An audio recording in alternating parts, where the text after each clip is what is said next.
So today we have gathered here once again to discuss on another important chapter on sustainable development, to share informations and views and opinions on this topic. It was our earnest effort from Energy Ensemble TV to go beyond borders, and in our last episode you have seen that we could go to Madhya Pradesh and we have also learnt about the status of sustainable development out there. And today it is the turn of Assam. Sustainable development with reference to Assam. This is precisely the topic today, and we have our eminent panelists out here, and I would like to introduce my guest today. I have Dr. Arup Mishra, Hello. Director of Assam Science, Technology and Environment Council and Director of Assam Energy Development Agency. That's right. Thank you, sir. Welcome, sir. Thank you. Yeah. Mr. Kunal Bhattacharya, Managing Director, Sustino.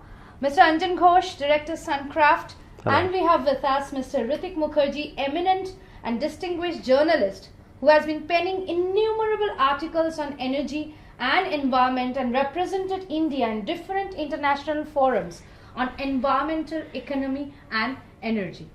So I'm coming to Mr. Dr. Mishra and I'm just starting the program. So what are basically the the concerns of sustainable development in Assam?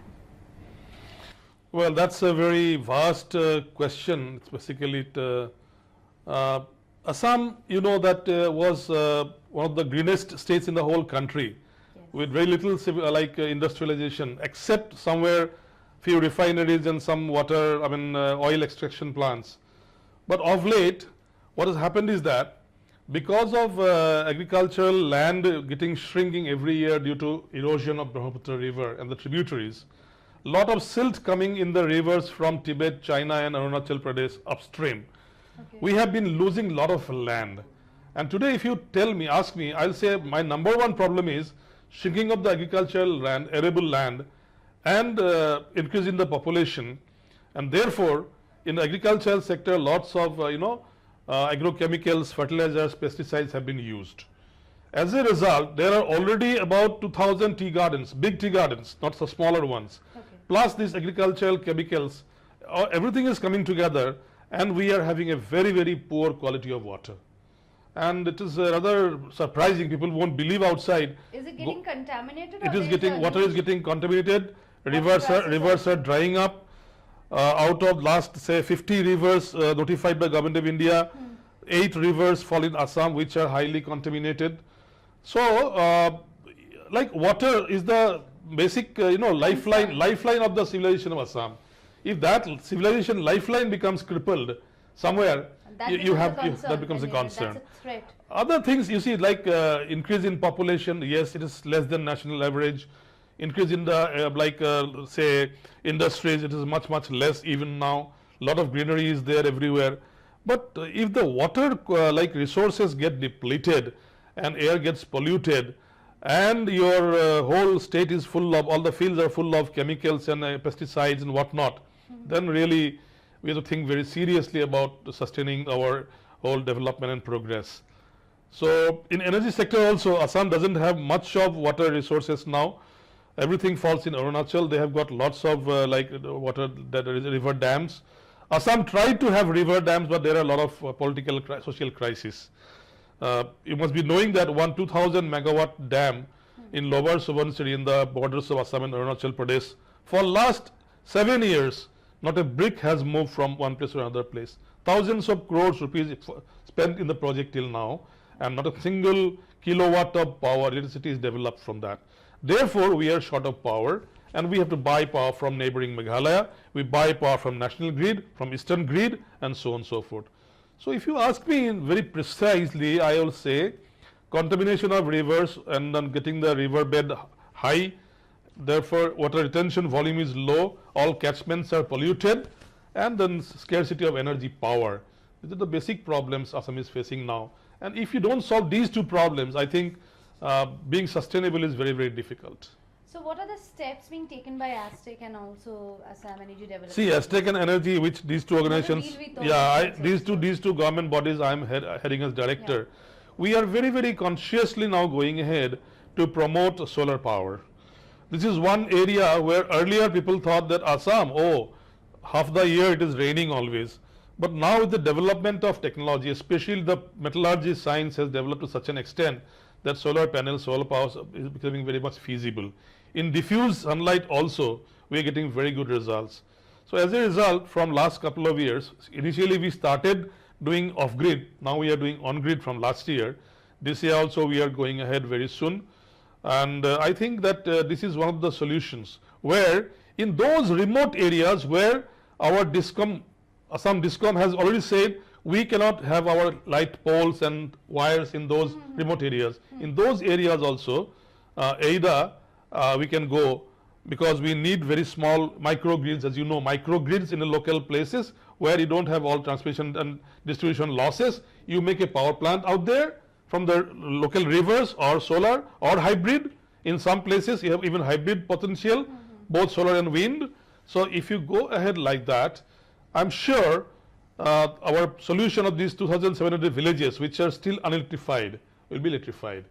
And this is going to give a big boost. What about the water problem, the water concern which you water concern of Assam is not a national issue anymore. Prime Minister had very clearly mentioned last year in the parliament that unless local governments, Assam, Arunachal, etc. come into picture and Bangladesh and Tibet and China also join the meeting, these problems are not going to be solved because our waters are all multilateral agreements. Assam doesn't have water of its own except a few, either from Bhutan or from Nepal or from China, Tibet. Water is coming down to Assam, and therefore you can't solve the problem in one place. All these riparian states and riparian countries are involved in the entire process. Okay. So Aztec and AIDA is very consciously moving towards also building awareness in the rural areas as well as in the urban areas. What are the steps? I would like to mention one government program which is a very unique in the country. Everywhere I tell this in other states also, they feel very good. We have got 219 development blocks in the state, 33 districts.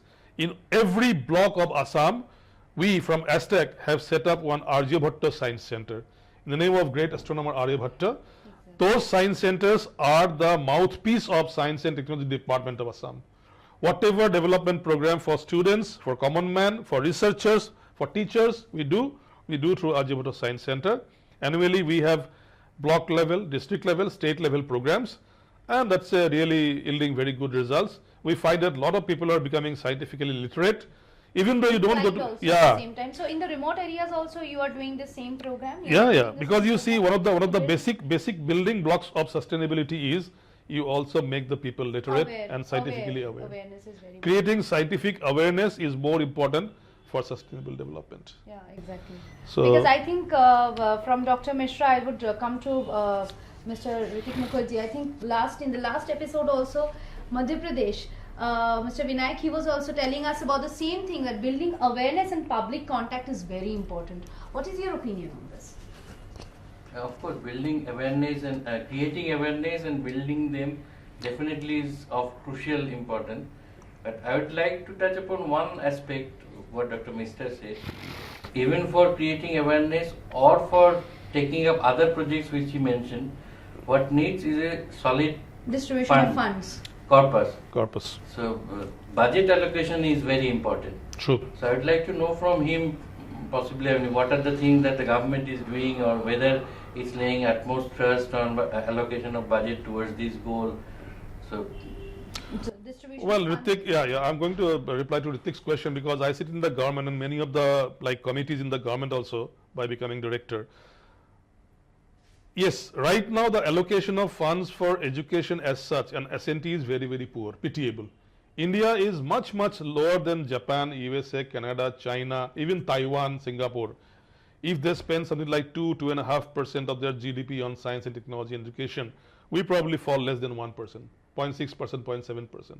That's really, really pathetic. But even then, now we have found in last 3 years, I should say, and records are there, which I don't have with me to show, how suddenly S&T budget has increased. After the success of some children's science program and more students coming towards, technical education, and Guwahati IIT being set up there, a sort of environment created. When you make a national level institution somewhere, you create a desire. People of Assam, they thought, oh, even our children could study in this IIT. Everybody is coming from outside. So this creation of desire is very important driver. It's a social driver. And this social driver is helping us now that we have got one AIMS. Like in Delhi, we have AIMS in Uttar Guwahati. Then we have got IIT for last 25 years. So like that, I mean to say, if national level institutions are coming, that means our IIM is there in Shillong. So in Northeast India as a whole, because Assam sometimes we always, when we speak publicly, we always speak as an entity, Northeast as one entity, because Assam was broken up into 7 parts, right? So answering your question, I will say, situation is much better after 2016-17 in Assam, so far as allocation of funds is there. For about 150 crore rupees, a science city is being set up with the help of National Council of Science Museum, Ministry of Culture in Guwahati, near Guwahati. We are building up about say 12, 13 small planetarium in different centers of the state, even in tribal areas. We are working now on a lot of wind energy monitoring. Solar already I have mentioned. It's very popular right now. Every day we receive 10, 15 phone calls from people, how can we take solar power in our roof? You know, schools and colleges are getting gradually electrified by solar panels. So in this way, a lot of like academic social changes have come, and along with that the budget also is increased. When I joined as director, our budget was something like only 15 crores. Now it is 45 crores. In 3 years, we got a threefold increase in the budget for science and technology by government of Assam. So just a small example I'm telling you. I'm giving a small example to you. 45 crores is the annual budget that we have to handle. This is only from Assam government. I'm not talking about Ministry of Science, Technology and HRD and MOEF, Environment, Forest. Sustainable development Yes, itself. yes. This 45 crores. This money, our Aztec and AIDA's all programs are basically heading towards sustainable development. We have to work, when I write something from my office, it has to always match up with the SDGs. You all know sustainable development goal. So all those 17, out of 17 goals, in 8 goals, our council have got a role to play. So whenever I talk to anybody, our chief minister, our chief secretary asks me, Dr. Mishra, how is this particular affecting your SDG? How is this activity going to help us? So SDG, which is nothing but a successor of MDG, after Millennium Development Goal, we have Sustainable Development Goal. And by 2030, we have to achieve that. Our activities are all geared up and intimately linked up with the Sustainable Development Goals. So we don't have to every time say, I am sustainable, I am sustainable. Already our activities are sustainable. Part of the overall scheme of things. That leads to my second question. Sorry, I am infringing into Mona Lisa's territory. Being a journalist, I always tempted to get into this. But you know that as we say commonly that we move along information superhighway, or knowledge is power. So in getting all these things done or moving towards SDG, you need to have solid knowledge backup. Yes. So are you involving social organizations? Because government alone cannot do it. No. So you need to involve social organization who will prepare those white papers and study the thing, how much land is getting depleted, or what is the condition of underground water, or whatever, forest mapping. Ritik, I am very happy that you are actually giving me a scope to talk about even from my office what are we doing. For last 28 years, we are having an organization under me only, in Aztec only, called Assam Remote Sensing Application Center. We are the arm of ISRO, Indian Space, and National Remote Sensing Center, Hyderabad. We are the arm in Assam, right? And whatever is happening in land use, land cover changes, for mapping of the groundwater table, for mapping the changes in the forest cover, how many wetlands are there, etc., and doing the most comprehensive digitization of the maps, Thana maps, which we have earlier, those big sheets of Thana maps, in the police Thana, British era. All those things are being digitized, I'm happy to say, except some maps in the hilly areas where there is no demarcation, no Gaon Buda headman can tell you this is the village for us. Except that 28,000 plus maps have been digitized by Aztec, right? And your question, whatever, yes. To plan something properly, you need the solid background information. Today, if you ask me when is the flood coming, we can give you 72 hours notice only. But sometimes it is inadequate. In those remote areas, it is very inadequate. We call it FLEWS, Flood Early Warning System, FLEWS. So in that context, Having 100 years of reliable data for land use, land cover, for water table, for floods in high season, etc., we need very reliable data. Today, we are heading towards that. Knowledge partners are required. One Aztec, not even 10 Aztec can do such a massive thing for a state like Assam, right? So we are taking help. JICA has come forward. Today, in most of the cities, Japan, India collaboration, JICA, they are doing the drinking water part, right? World Bank is helping us in the highways part, highways and internal roads part. Then US aid is coming forward. GIZ is there in energy sector. So like that, many international agencies are there. Asian Development Bank, though they are all coming forward, and Assam government is having a lot of partnership with different organizations, different areas. National Knowledge Commission has given us what we talk about information superhighway. National Knowledge Commission has given us the best connectivity in all the institutions. All universities of Assam and the Northeast are very good, well connected, right? You don't have to have earlier like VSAT dish put up in the campus. It is coming through all fibers. So basically what I mean to say, whether it is information technology or water resources or irrigation or flood control or public works department work or administrative work or empowering Panchayati Raj. Recently, last week only, I have come back from a district where we have trained up about 500 volunteers in mobile phone how they can take the photograph of an asset and send to us and we can see in Guwahati. Contractors sometimes tell you, sir, ये काम तो हो गया, bill दे दीजिए हमको. काम कहाँ हो गया? पहले फोटो आने दो वहाँ से. From grassroots level, they will have photograph. For this, again, you will ask me कि वहाँ गांव में कहाँ से आएगा internet connection?